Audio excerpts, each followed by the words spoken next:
How to fix Samsung Mega 6.3 incoming call problem। नमस्कार दोस्तों, स्वागत है आप सभी का तिकराज यूट्यूब चैनल पर। तो दोस्तों, आज के इस वीडियो पर मैं आपको बताऊंगा कि कैसे आप जो है अपने सैमसंग के डिवाइस पर इनकमिंग कॉल प्रॉब्लम सॉल्व कैसे कर सकते हैं। इनकमिंग कॉल के रिलेटेड दोस्तों यहाँ पर जितने भी सॉल्यूशन है मैं आपको इस वीडियो पे देने वाला हूँ। जैसे कि दोस्तों यहाँ पे मान लीजिए कुछ सेटिंग्स की वजह से प्रॉब्लम आ रहा है, उसको कैसे सॉल्व करना है। ठीक है, नेटवर्क की वजह से प्रॉब्लम आ रहा है, उसको कैसे सॉल्व करना है, और किसी भी तरीके का प्रॉब्लम इश्यू हो सकते हैं। तो वीडियो अंत तक जरूर देखें, यहाँ पे इनकमिंग कॉल प्रॉब्लम आपका जरूर फिक्स हो जाएगा। वीडियो शुरू करने से पहले अगर अपने चैनल को सब्सक्राइब नहीं किया है तो सब्सक्राइब करते हुए बेल आइकन को क्लिक करें, और अगर आप ऑनलाइन पैसा कमाना चाहते हैं तो वीडियो डिस्क्रिप्शन पर लिंक मिल जाएगा। चलिए दोस्तों, वीडियो शुरू करते हैं। तो सबसे पहले चीज़ यहाँ पे आपको करना क्या है, अगर आपको इनकमिंग कॉल में किसी भी तरह का प्रॉब्लम आता है तो पहले दोस्तों आपको चेक करना होगा कि आपके मोबाइल पे इनकमिंग रिचार्ज है या नहीं है। ठीक है, सबसे मेन और ज़रूरी बात, अगर है तो ठीक है, अगर नहीं है तो रिचार्ज कर लीजिए। उसके बाद जाइए अपने मोबाइल के फ़ोन कॉल सेटिंग पर।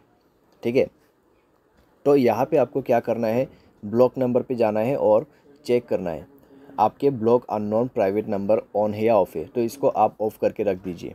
ठीक है, ताकि आपको कोई भी प्रॉब्लम ना हो।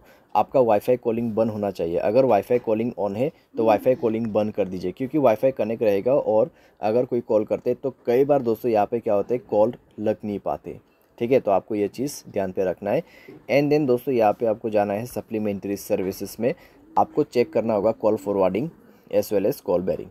ठीक है, कॉल फॉरवर्डिंग को चेक करें, अगर ऑन है तो ऑफ़ कर दीजिए। अगर आपको कॉल फॉरवर्डिंग बंद करना नहीं आते, मैंने इसके रिलेटेड पूरा वीडियो बना रखा है, आप उसको जाके चेक कर सकते हैं। कॉल बेरिंग, यहाँ पे कॉल बेरिंग इनेबल है तो उसको दोस्तों बंद करना होगा। ठीक है, मान लीजिए इनकमिंग कॉल पे आपका ये लगा हुआ है। ठीक है, ये ऑन किया हुआ है तो आपको ये बंद करना होगा। ठीक है, उसके बाद दोस्तों आप चेक करके देखें, सॉल्व हो जाएगा प्रॉब्लम। तो पहले चीज़ आपको ये सारे बेसिक नॉलेज रखना बहुत ज़रूरी है। सारे सब दोस्तों आप क्या कर सकते हैं, डिवाइस को रिस्टार्ट कर सकते हैं, सिम कार्ड को इजेक्ट करके इंसर्ट कर सकते हैं। जैसे कि सिम कार्ड को मोबाइल से बाहर पे निकाल के उसको दोबारा से अंदर पे भर देना है। ठीक है, तो आप ये सारे सॉल्यूशन कर सकते हैं यहाँ पे। एंड देन दोस्तों यहाँ पर अगर आपको नेटवर्क के रिलेटेड कोई भी इशू है तो जाइए दोस्तों अपने मोबाइल के सेटिंग पर। सेटिंग पर जाने के बाद दोस्तों आपको क्या करना है, सिंपली स्क्रॉल डाउन करना है, जनरल मैनेजमेंट पर जाना है, रीसेट ऑप्शन सेलेक्ट करना है, और उसके बाद रीसेट नेटवर्क सेटिंग पर क्लिक करते हुए मोबाइल सेटिंग को रीसेट कर देना है, और मोबाइल पैटर्न या फिर पासवर्ड भर के उसको रीसेट करना है।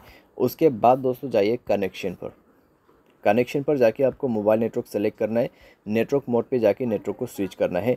नेटवर्क दोस्तों चेक करें 4G 3G 2G जो भी आपकी एरिया में चल रहा है वो यूज़ करें। अगर आपको कन्फ्यूजन हो रहा है तो नेटवर्क ऑपरेटर्स पर जाइए, सेलेक्ट नेटवर्क ऑटोमेटिकली का ऑप्शन ऑन है तो इसको बंद कर दीजिए, मैनुअल नेटवर्क दिखाई देगा।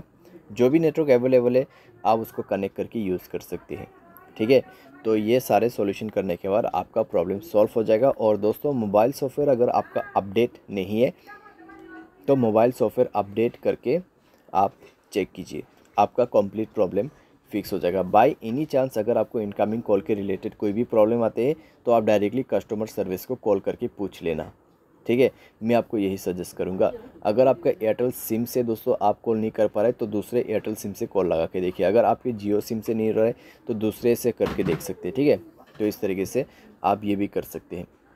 तो बस दोस्तों, इनकमिंग कॉल के रिलेटेड जितने भी मैंने सॉल्यूशन था वो दे दिया, आपका प्रॉब्लम इसी तरीके से फिक्स्ड होगा। उम्मीद करते वीडियो आपको पसंद आया होगा। Thanks for watching.